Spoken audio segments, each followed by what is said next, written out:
예, 오늘 말씀입니다. 요한복음 19장, 요한복음 1장 19절에서 34절 말씀입니다. 요한복음 1장 19절에서 34절 말씀을 제가 봉독해 드리겠습니다. 유대인들이 예루살렘에서 제사장들과 레인들을 요한에게 보내어 내가 누구냐 물을 때에 요한의 증언이 이러하니라. 요한이 드러내어 말하고 숨기지 아니하니 드러내어 하는 말이 나는 그리스도가 아니라 한데, 또 묻되 그러면 누구냐? 내가 엘리야냐? 이르되 나는 아니라. 또 묻되 내가 그 선지자냐? 대답하되 아니라. 또 말하되 누구냐? 우리를 보낸 이들에게 대답하게 하라. 너는 내게 대하여 무엇이라느냐? 이르되 나는 선지자 이사야 말과 같이 주의 길을 곱게 하라고 광야에서 외치는 자의 소리로라 하니라. 그들은 바리새인들이 보낸 자라. 또 물어 이르되 내가 만일 그리스도도 아니요 엘리야도 아니요 그 선지자도 아닐진데 어찌하여 세례를 베푸느냐? 요한이 대답하되 나는 물로 세례를 베풀거니와 너희 가운데 너희가 알지 못하는 한 사람이 있었으니 곧 내 뒤에 오시는 그이라. 나는 그의 신발 끈을 풀기도 감당하지 못하겠노라 하더라. 이 일은 요한이 세례 베풀던 곳 요단강 건너편 베다니에서 일어난 일이니라. 이튿날 요한이 예수께서 자기에게 나오심을 보고 이르되 보라, 세상 죄를 지고 가는 하나님의 어린 양이로다. 내가 전에 말하기를 내 뒤에 오는 사람이 있는데 나보다 앞선 것은 그가 나보다 먼저 계심이라 한 것이 이 사람을 가리킴이라. 나도 그를 알지 못하였으나 내가 와서 물로 세례를 베푸는 것은 그를 이스라엘에 나타내려 함이라 하니라. 요한이 또 증언하여 이르되 내가 봄에 성령이 비둘기같이 하늘로부터 내려와서 그의 위에 머물렀더라. 나도 그를 알지 못하였으나 나를 보내어 물로 세례를 베풀라 하신 그이가 나에게 말씀하시되 성령이 내려서 누구 위에든지 머무는 것을 보거든 그가 곧 성령으로 세례 베푸는 이인 줄 알라 하셨기에 내가 보고 그가 하나님의 아들이심을 증언하였노라 하니라. 아멘. 오늘 예배 가운데 오신 여러분들 사랑하고 축복합니다. 아멘. 조선시대 사극을 보면요, 임금이나 고관 대작들이 행차할 때 반드시 앞에서 쉬 물러가라, 임금님 행차시다 하고 외치는 사람이 있었습니다. 심지어는 일반 대감들이 갈 때도요, 누구누구 대감마님 행차시다 이렇게 하면서 길을 예비하는 종들이 있었는데, 조선시대 때 그들을 갈도라고 했습니다. 처음 들어본 말일 건데 있었어요. 암행의사도요, 하물며 암행의사도 출두할 때요, 막 본인이 암행의사 출두야 그러지 않고요, 앞에 있는 군졸들이요 방망이 딱 들고 암행의사 출두야 하고 그냥 관청 발로 차고 미리서 길을 다 예비하면 암행의사는 탁 이거 간복 입고 멋있게 등장하는 것입니다. 그러지요, 오늘 우리 시대에도 대통령께서 어느 행사장에 나타나면 의전 비서관들이요 미리서 모든 행사관에 있는 그 위치를 다 점검하고 예비해서 대통령께서 그곳에 올 때 불편함이 없도록 다 준비시킵니다. 하물며 만물의 주인이신 하나님의 아들이 이 세상에 오실 때 그 길을 예비하는 종이 없겠습니까? 오늘 본문에 보면 지극히 높으신 하나님의 아들 예수님이 이 땅에 공생애를 시작하실 때 그 길을 먼저 예비하는 종이 있었다. 바로 그가 세례 요한입니다. 세례 요한이 처음 예수님의 길을 예비할 때 회개하라, 천국이 가까웠느니라 외쳤습니다. 하나님 예수님은 이 땅에 천국을 가지고 오실 분입니다. 그래서 그 천국을 가지고 오신 그분을 영접하기 위해서 준비하라는 것입니다. 마음의 준비를 하라는 것입니다. 우리가 성경에 보면 세례 요한은 예수님보다 6개월 먼저 태어났습니다. 사가라와 엘리사벳 가정에 오랫동안 아기가 없었는데 천사 가브리엘이 이 사가라에게 나타나서 내년 이맘때에 아기를 낳을 거라고 했는데 믿어지지 않은 거예요. 그래서 불순종했다가 아기가 태어날 때까지 벙어리고 되게 했는데 그 사람이 바로 세례 요한입니다. 그리고 나서 동일하게 6개월 후에 또 가브리엘 천사가 나사렛에 있는 그 마리아라는 한 처녀에게 나타나서 또 성령으로 너는 남자를 알지 못하는 상태에서 관계를 갖지 않은 상태에서 아기를 갖게 될 것이다. 어떻게 남자를 알지 못하는 여자가 아기를 갖습니까? 지극히 높으신 하나님의 능력이 너를 덮으면 그 일이 일어날 것이다. 마리아가 아멘. 그리고 주의 계집종이오니 말씀대로 내게 이루어지이다. 이렇게 해서 예수님이 마리아에게 잉태되었지요. 6개월 차입니다. 근데 성경에 보면 세례 요한과 그리고 예수님이 태중에서 만난 사건이 있습니다. 마리아가 임신해가지고 이 어마어마한 사실을 감당하지 못해서 엘리사벳이 갔는데 엘리사벳 안에 있었던 이 세례 요한이 태중에서 자신이 앞으로 소개할 그 주님을 향하여 복중에서 뛰어놀았다. 성경은 그렇게 기뻐서 뛰어놀았다 라고 소개하고 있습니다. 하나님께서 세례 요한을 준비시켰고 그 세례 요한의 외침을 그리고 준비를 통하여서 예수님께서 공생애를 시작한 것입니다. 할렐루야.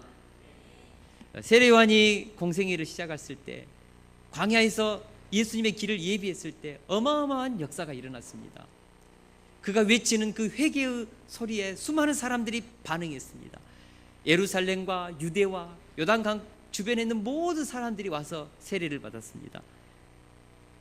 특별히 종교 지도자들이 워낙 이 세례 요한의 인기가 높아지고 그가 하는 사역에 능력이 나타나고 부흥이 일어나니까 도대체 저 사람이 누구냐?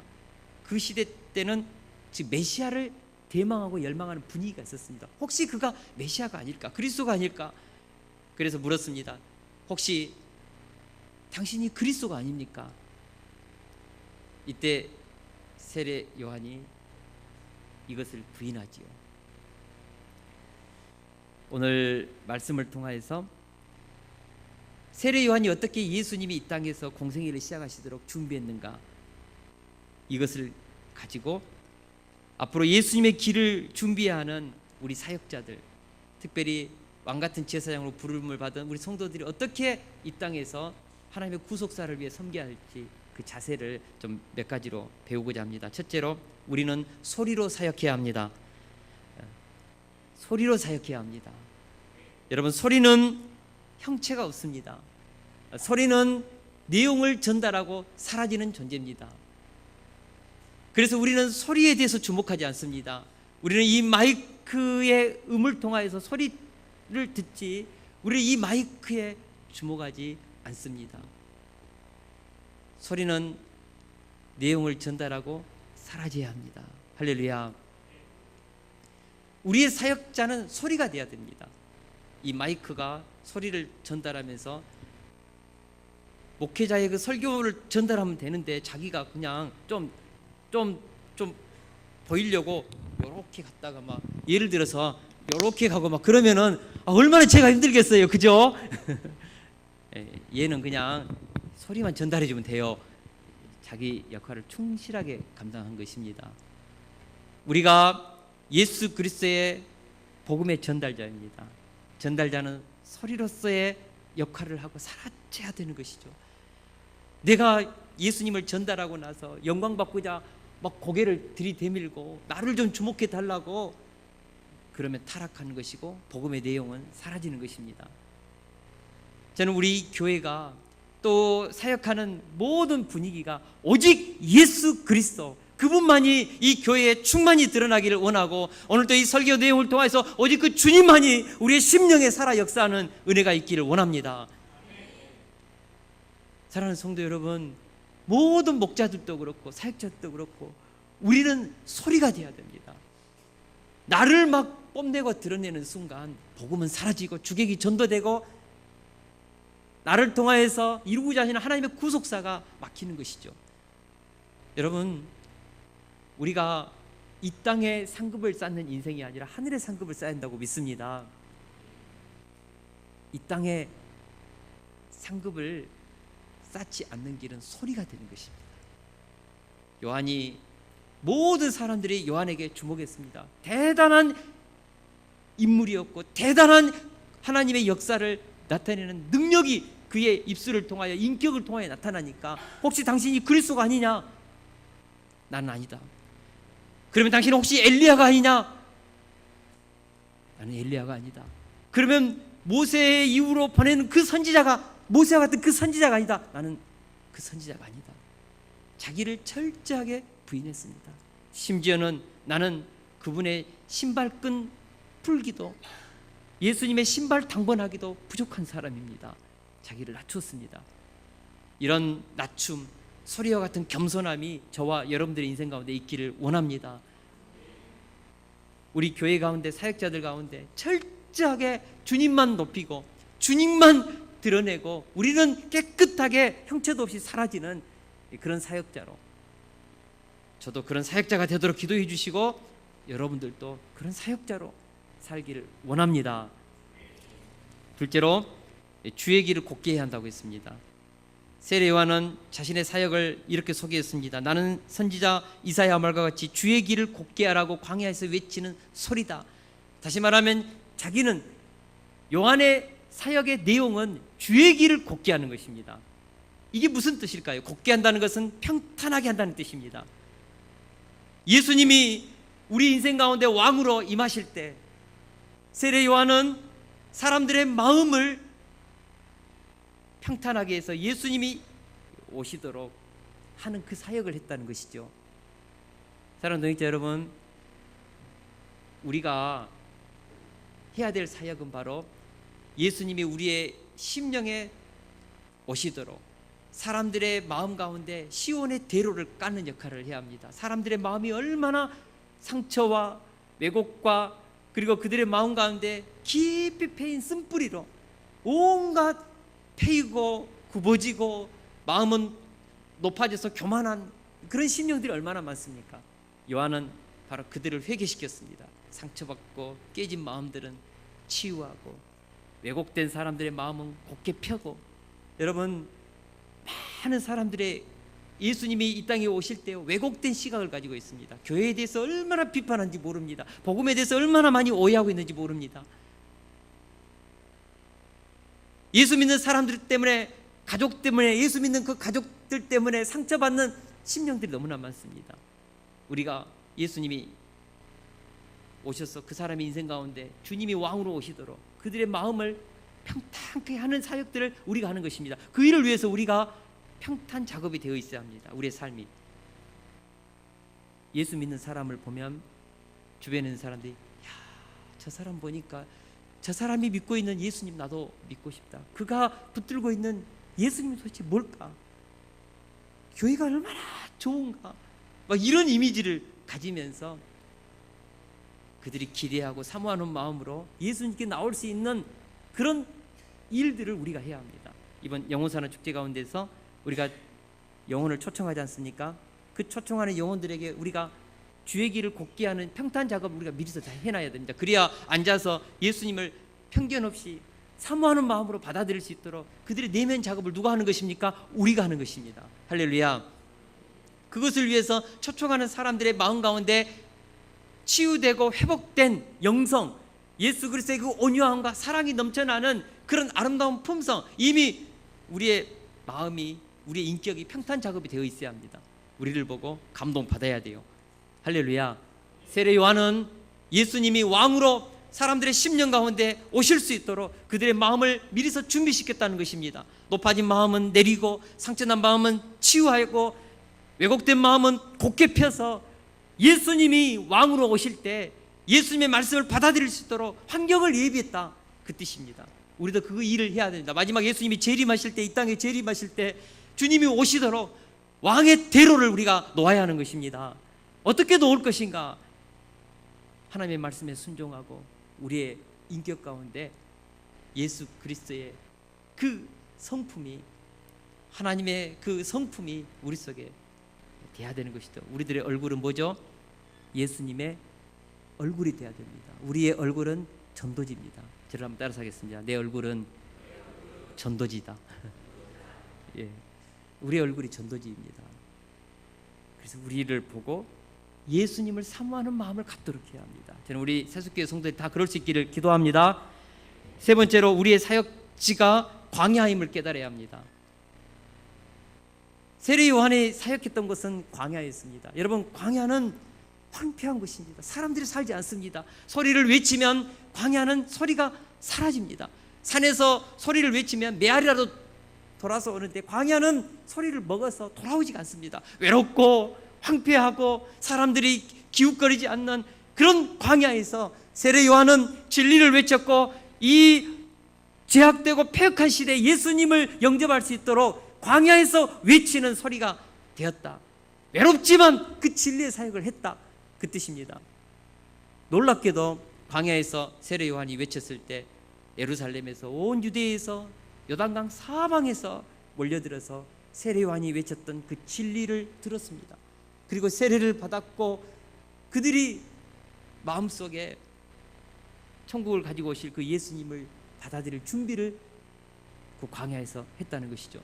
여러분, 우리의 사역지가 광야입니다. 이건 영적인 의미로 우리가 해석할 때 우리가 가는 길이 좁은 길입니다. 험악합니다. 사람들에게 오해도 받고 핍박도 받고 뺨도 맞고 때로는 예수 믿는 것 때문에 어려움도 당하고요, 불이익도 당할 때도 있습니다. 정말 있습니다. 제가 예수님을 우리 가정에 처음 믿었습니다. 아무도 예수님을 믿지 않았습니다. 그 경주에서 제가 예수님을 이제 선교단체에서 믿었는데 제가 집안의 기둥이고 기대주잖아요. 근데 제가 예수님을 믿고 하나님께 소원을 했거든요. 제가 선교사로 가겠습니다. 내 인생을 하나님께 드리겠습니다. 그 대신 하나님 우리 가정 돌봐주십시오. 누가 이것을 압니까? 이 영적 세계를 압니까? 동생들이 저를 얼마나 미워했는지 모릅니다. 오빠가 가정의 중심이 잡아줘서 동생들의 길을 열어주고 가정에서 뭔가 역할을 해줘야 동생들의 앞길이 되는데 이남 삼녀에 제가 장남이었거든요. 근데 장남이 그렇게 예수님에 미쳐가지고 선교의 길을 간다고 하고, 그러니까 미움을 받지요. 저는 우리 그 큰 매제한테 지금도 잊혀지지 않은 상처가 있습니다. 주변에 있는 우리 친척들한테 너는 부모의 등골을 빼먹는 놈이다. 어떻게 보면은 그런 일들을 해줘야 되는데 맨 선교사로가 된다고 하니까, 심지어는 여동생 결혼할 때도 저는 가지 않았거든요. 주일에 한다고. 얼마나 미움 받았는지 모릅니다. 어머님이 희귀병에 걸려서 전대병으로 입원했을 때도 저는 경주에 있었습니다. 그러나 하나님께 제가 소원하고 기도했던 것이 있거든요. 하나님, 나 하나님께 인생 드리는데 우리 가정 책임 안 지면 하나님과 소원 저 무효입니다. 제 어머니 희귀병 수술 받을 때 괜히 혈압이 높아서 의사 선생님들 손 못 댔거든요. 저희 고모가 500만 원어치 부적을 사줬어요. 제가 그 부적 다 불태웠거든요. 어머니 안 죽어요. 어머니 예수님 믿기 전에 돌아가시면 하나님과 이 소원 무효입니다. 어머니 사셔요. 제 어머님이 제가 너무 강력하게 얘기하니까 네가 믿는 하나님이 나 살려주면 교회 간다고 했거든요. 근데 그때 수술 받았는데 받기 전날 밤 꿈을 꿨는데 참 희한한 꿈을 꿨어요. 시골에 예전에 옆집에 살았던 유미 아빠가 암으로 수술을 받았는데 그 아버님이 같은 날 수술을 받았거든요. 꿈에 성철이 엄마 나는 먼저 가요. 잘 사라고 이별 인사를 했는데 그 다음날 같이 수술 받는데 그분은 돌아가시고 어머님은 사셨거든요. 그리고 그 다음에 제 아버님하고 어머님이 새벽기도 나와 다니기 시작했습니다.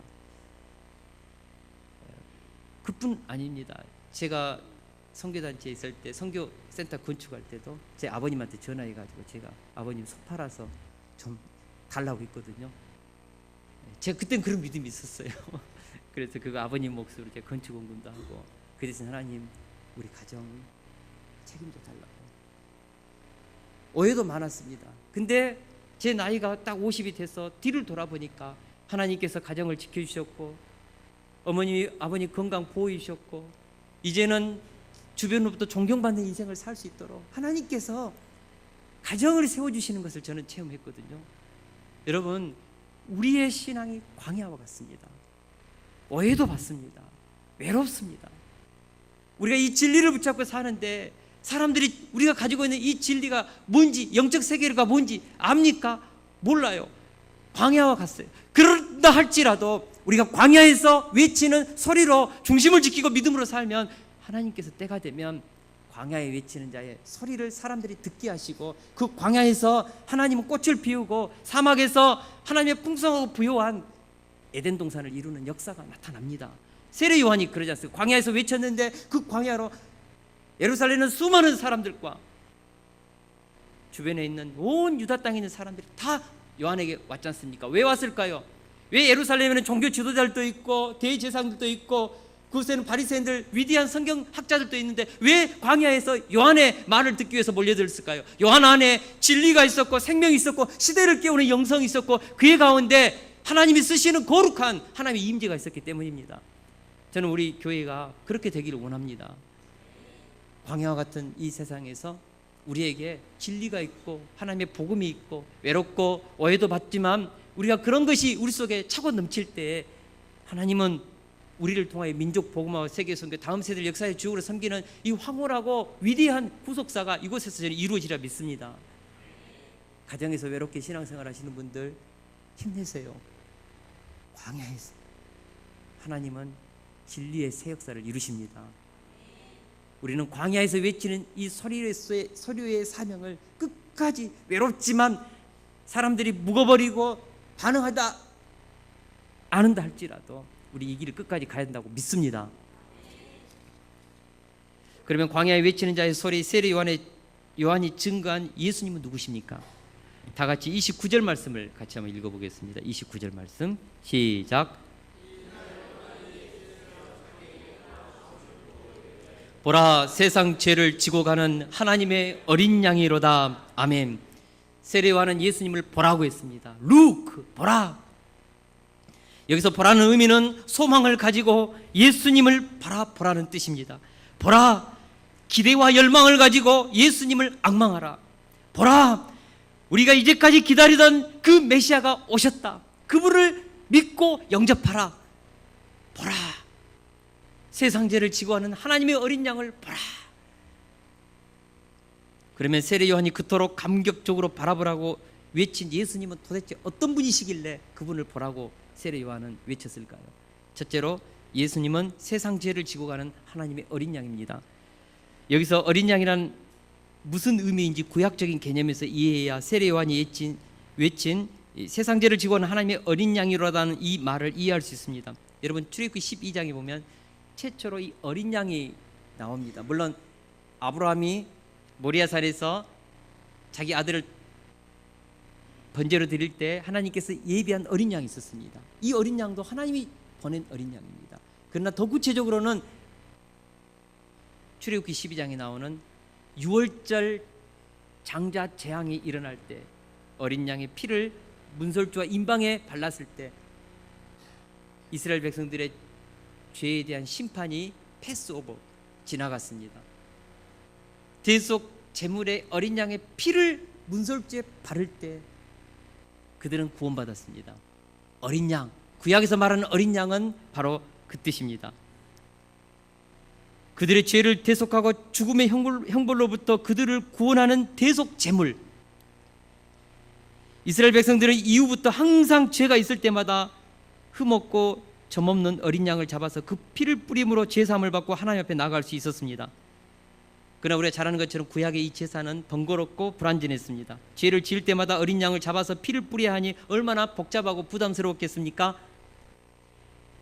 금방 속죄하기 위해서 어린 양을 잡고 뒤돌아서서 죄를 지으면 또다시 소나 양을 잡으러 목장으로 뛰어가야 합니다. 한번 생각해 보십시오. 오늘 이 예배를 드리고 나서 예를 들어서 우리가 구약시대에 살고 있다면 이번 한 주를 살면서 또 죄를 지어요. 그럼 어떻게 해야 됩니까? 양을 잡든지 소를 잡든지 가가지고 또 그 피를 번제단에 뿌려야 됩니다. 하나님과 교통하려면. 가난한 사람들은 한 달에도 양을 몇 마리 잡아야 될지 모르겠습니다. 물론 가난한 자들에게 비둘기 피로 이 속죄의 제물로 드려야겠지만 생각해 보세요. 수백 마리 비둘기를 바쳐야 돼요. 그런다 할지라도 그들의 죄를 다 씻을 수 없다는 것이 문제입니다. 이런 불완전하고 한계적이며 근본적으로 죄 문제를 해결할 수 없는 구약의 제사 제도를 폐기 처분하고 한 번에 영원히 온전히 죄를 사해 주시는 새로운 살 길을 열기 위해서 예수님이 이 땅에 오셨다, 그 뜻입니다. 할렐루야. 우리 히브리서 9장 13절에서 14절을 같이 한번 읽어보겠습니다. 우리 큰 목소리로 같이 있습니다. 시작. 염소와 황소의 피와 및 암송아지의 죄를 부정한 자에게 뿌려 그 육체를 정결하게 하여 거룩하게 하거든 하물며 영원하신 성령으로 말미암아 흠없는 자기를 하나님께 드린 그리스도의 피가 어찌 너희 양심을 죽은 행실에서 깨끗하게 하고 살아계신 하나님을 섬기게 하지 못하겠느냐. 아멘. 구약에 보니까 염소와 양의 피로, 소의 피로도, 비둘기의 피로도 자기의 그 한 번 지은 죄가 속죄되었는데 하물며 흠없는 어린 양, 인간의 동거를 통하여 태어나지 않은 성령으로 잉태된 우주 만물을 창조하신 그분의 그 하나님 보내신 어린 양의 피가 어떻게 우리의 죄를 영원토록 사하지 못하겠는가, 그 뜻이죠. 사랑하는 동역자 여러분, 우리가 알지 않습니까? 우리가 혈서를 쓰고 정말 내가 하나님 앞에 거룩하게 살아봐야겠다고 우리가 결심을 하지 않습니까? 결단을 하지 않습니까? 작심 3일, 그죠? 제가 압니다. 우리 성도님들 다 부족하고 연약하고 냄새나고 허물과 약점투성이고요.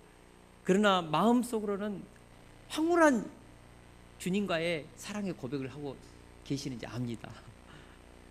우리는 부족해요. 끝없이 죄를 범할 수밖에 없는 연약함 속에 있습니다. 그런데 우리 주님께서 구약의 제사로는 끝없는 그런 죄책감을 가지고 죄의 처리를 못하고 불안과 두려움에 살 수밖에 없는 우리를 이 죄 문제로부터 완전히 해방시켜 주시기 위해서 짐승의 피가 아니라 하나님의 어린 양의 피를 우리를 위해서 흘려주시기 위해서 이 땅에 오셨다는 것입니다. 우리 히브리서 10장 14절 같이 한번 읽어보겠습니다. 시작. 그가 거룩하게 된 자들을 한 번의 제사로 영원히 온전하게 하셨느니라. 아멘. 저를 따라서 하겠습니다. 한 번에 영원히 온전히, 한 번의 제사로, 2000년 전 골고다에서 십자가로 지신 그 한 번의 제사로 영원히, 그때로부터 영원토록, 그리고 우리의 죄를 100% 깨끗하게 했다, 그 뜻입니다. 다시 한번 따라서 하겠습니다. 한 번에 온전히 영원히. 이것이 예수님의 피의 능력입니다. 구약과는 비교할 수 없는 능력입니다. 할렐루야. 이제 우리가 죄를 지을 때마다 더 이상 짐승의 피를 뿌리며 번거로운 제사를 드리지 않아도 됩니다. 예수님께서 단번에 영원히 온전히 속죄의 제사를 완성하셨기 때문입니다. 사랑하는 동역자 여러분, 우리 예수님께서 영광스러운 하나님의 아들이 침뱉음을 당하고 옷이 벗겨지고 살이 찢기고 온몸이 피투성이가 되심으로 우리가 가진 모든 죄가 용서함 받았고 죄로 인한 저주가 사라졌습니다. 그가 찔림은 우리의 허물을 인하며 그가 상함은 우리의 죄악을 인함이라. 그가 징계를 받음으로 우리가 평화를 누리고 그가 채찍에 맞음으로 우리가 나음을 입었도다. 우리는 다 양 같아서 그릇 행하여 각기 제 길로 갔거늘 여호와께서 우리 무리의 죄악을 그에게 담당시키셨도다. 예수님은 자신의 허물 때문에 찔리신 것이 아닙니다. 자신의 죄악 때문에 상한 것이 아닙니다. 자신의 실수 때문에 징계를 받은 것이 아닙니다. 바로 우리의 허물 때문에 창에 찔리셨고 우리의 죄악 때문에 마음이 상하고 몸이 상하셨고 우리의 실수 때문에 징계를 받으셨고 무서운 채찍을 맞으셨습니다. 그러므로 우리가 이 예수님을 바라본다면, 십자가 앞에 나아간다면 죄책감을 가지고 들어가서 자유함을 가지고 돌아오는 것입니다. 죄와 사망의 형벌을 가지고 들어갔다가 용서와 평안을 안고 돌아오는 것입니다. 상처와 열등감을 가지고 들어가 치유와 자존감을 가지고 돌아옵니다. 수치와 부끄러움을 가지고 들어가 영광스러움을 얻어서 돌아옵니다. 저주의 자식으로 나갔다가 존귀한 하나님의 신분을 회복해서 돌아오는 것입니다. 우리는 예수님의 십자가에서 디바인 익스체인지, 즐거운 교환을 합니다. 더럽고 냄새나고 추악한 죄는 주님이 가져가시고 우리 십자가에서 나올 때 거룩하고 변화되어서 존귀한 영광스러운 모습으로 우리는 나오는 것이죠. 그래서 세례 요한은 하나님의 어린 양 예수님을 보라고 했습니다. 여러분, 예수님을 주목해 보십시오. 우리는 너무나 볼 것이 많습니다. TV 드라마, 문화, 우리가 직장에서 우리를 유혹하는 각종 그런 돈 벌 거리들, 우리를 주목하게 하고 바라보게 하는 것들이 세상에 너무나 많습니다. 고통스러운 환경들, 나의 마음을 아프게 하는 사람들의 말에 우리는 주목하고, 우리의 이 육신을 정말 이 감동하는 그런 감각적인 것에 우리의 눈이 가고, 그러나 세례 요한은 우리의 눈을 어디에다 주목하라고요? 예수님께 주목하라고 했습니다. 보라, 세상 죄를 지고 가신 하나님의 어린 양을 보라, 그분을 묵상하라. 그래야 사는 것입니다. 할렐루야. 왜 우리가 예수님을 주목해 봐야 하는가? 그분은 세상 죄를 짊어지러 오셨기 때문입니다. 여기서 말하는 세상 죄라는 것은 그분은 세상에 있는 모든 죄를 짊어졌다는 것이죠. 여기서 말하는 세상의 죄는 무엇을 말합니까? 동성애, 우리가 말하는 연쇄살인범들, 근친상간을 하는 자들, 우리가 바라볼 때 정말 상상할 수 없는 죄를 짓는 흉악한 자들, 어떨 때는 정말 저런 인간이 세상에 필요한가, 우리를 경악케 하고 충격케 하는 그런 범죄들이 이 세상에, 이 지상에 얼마나 많이 일어납니까? 그런 모든 죄를 예수님이 다 짊어지셨다. 예수 그리스도의 십자가 아래서 처리될 수 없는 죄는 이 지상에 존재하지 않습니다. 세상의 모든 죄를 주님이 다 짊어지셨습니다. 여러분, 하나님 앞에, 주님 앞에 가져가기 부끄러운 죄 있습니까?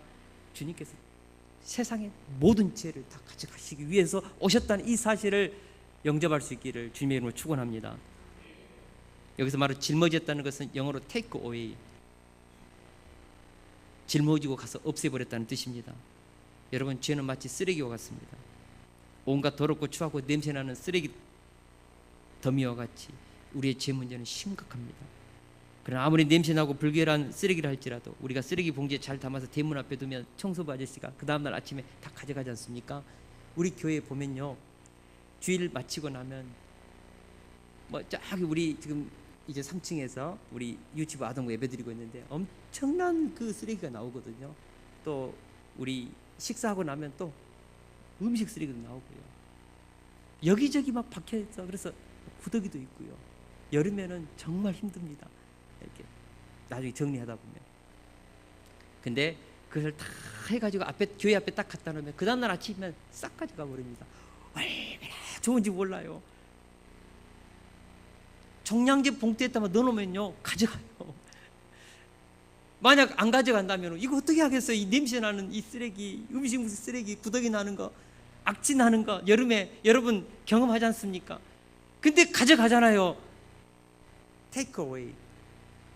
예수님은 우리의 그런 냄새 나는 모든 죄를 take away, 다 짊어지고 가셨다는 것입니다. 주님께만 내놓으면 주님이 다 가져가십니다. 주님께만 내놓으면 어떤 쓰레기도 그분이 다 가져가십니다. 조건이 있습니다. 종량제 봉투에 넣어야 합니다. 넣지 않으면 안 가져갑니다. 음식 쓰레기는 스티커 붙여야 가져가고요. 하나님도 우리의 죄를 가져가는 조건이 있습니다. 예수님께 나와서 우리의 죄짐을 내려놔야 합니다. 석가모니 안 됩니다. 장길자 안 됩니다. 이만희 안 되고요. 문성명도 안 되고요. 요즘에 우리의 그 영혼을 구원하기 위해서 떠벌거리는 숱한 거짓 선지자들 너무나 많습니다.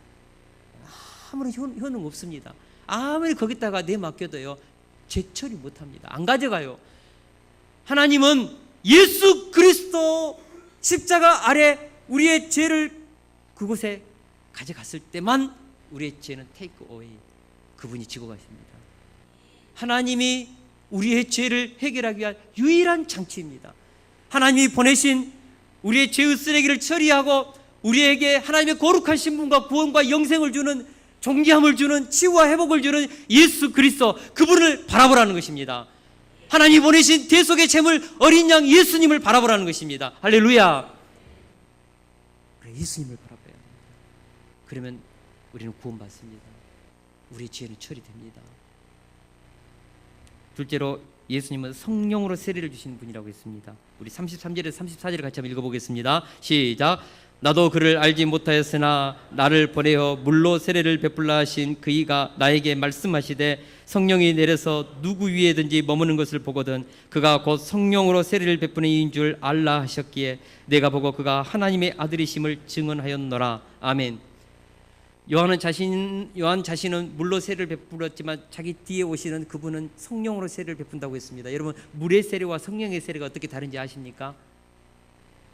물 세례는 외적인 세례입니다. 성령의 세례는 내면에서 이루어지는 세례입니다. 내적 세례입니다. 물 세례는 우리가 결단하고 자기 의지를 가지고 하나님께 나와서 이제는 이렇게 회개합니다. 자기 의지가 들어가는 그런 세례입니다. 그러나 성령의 세례는 자기 의지와는 상관없이 하나님의 선택된 자들에게 바깥에서 밀고 들어오는 그런 힘에 사로잡히는 것입니다. 성령 세례는. 물 세례는 능동태적인 개념이 강하고 성령의 세례는 수동태입니다. 사로잡히는 것이죠. 성령 세례는. 물 세례는 우리의 죄를 씻어내는 것이죠. 그러나 성령 세례는 우리를 본질적으로 거듭나게 하고 새로운 존재가 되게 하고 보라 새로운 피조물이 되게 하고 그래서 하나님의 자녀의 신분을 얻게 하는 것이 성령 세례입니다. 여러분, 물 세례는 우리를 구원하지 못합니다. 그러나 성령의 세례는 하나님의 자녀로서 우리의 신분을 우리의 본성을 변화시키고 새로운 신분을 갖게 하는 그래서 우리를 영원토록 구원케 합니다. 여러분, 성령 세례는 영원토록 성령님 우리 속에 내주하시는 사건으로서 영원토록 떠나지 않고 우리의 구원을 보증하는 성령으로 인치고 보증하는 역사가 성령 세례입니다. 성령 세례가 얼마나 좋은지 모릅니다. 물 세례로는 우리가 하나님 앞에 온전한 자녀가 되지 못합니다. 그래서 예수님은 우리에게 오셔서 성령 세례를 베풉니다. 성령 세례를 받은 사람은 두 가지. 첫째로는 그분이 오셔서 예수님이 이루신 복음의 모든 혜택을 우리 속에 연결시켜 줍니다. 다시 말하면 성령은 예수님이 이루신 외적인 구속 그 복음의 사역을 우리 속에 적용시켜 줍니다. 성령이 오시지 않고는 예수님이 이루시는 십자가와 부활과 승천과 하나님의 우편에 앉아 계심과 다시 오시는 그 재림의 사건이 우리 속에 연결되지 않지요. 성령님이 오셔야만 연결됩니다. 여러분, 성령님이 오실 때 우리는 거듭나고 예수님이 이루신 모든 것이 내 것이 되는 것입니다. 할렐루야. 그래서 예수님과 우리를 연합시켜 주는 분이 성령님이십니다. 그분이 우리에게 믿음도 주고요. 그리고 또 하나, 성령님은 우리에게 권능을 줍니다. 제가 이것을 가지고 생각해 보겠습니다. 성령 자체가 우리에게 권능을 줄까? 예, 한편으로 맞지만 그러나 우리에게 권능을 주시는 실체는 뭐죠? 예수 그리스도의 이름입니다. 주님께서 말씀하셨지 않습니까? 믿는 자에게 이런 표적이 따르리니 너희가 내 이름으로 귀신을 쫓아내고 새 방언을 말하고 그리고 뱀을 집어 올리며 그리고 무슨 독을 마실지라도 해를 받지 않고 병든 자에게 손을 얹으니 나으리라. 누구의 이름으로? 예수님의 이름의 권세로. 예수님의 이름의 하늘과 땅의 모든 권세를 가지신 예수님의 이름의 권세가 행사되는 것이죠. 누가요? 성령님이 오셔서 우리에게 그 능력을 행사하게 하십니다. 성령님이 오시면 그 성령님을 통하여서 예수님의 이름의 권세가 강력하게 행사되도록 우리 속에 믿음을 불어넣고 그분의 이름이 능력이 나타나도록 하시는 분이 성령님이십니다. 성령님은 예수님을 증거하게 하고 예수님을 연결시키고 예수님이 우리 속에 통치되고 그분의 권능이 시행되도록 하시는 것이 성령님의 사역입니다. 그래서 예수님은 성령님을 보낸다고 했습니다.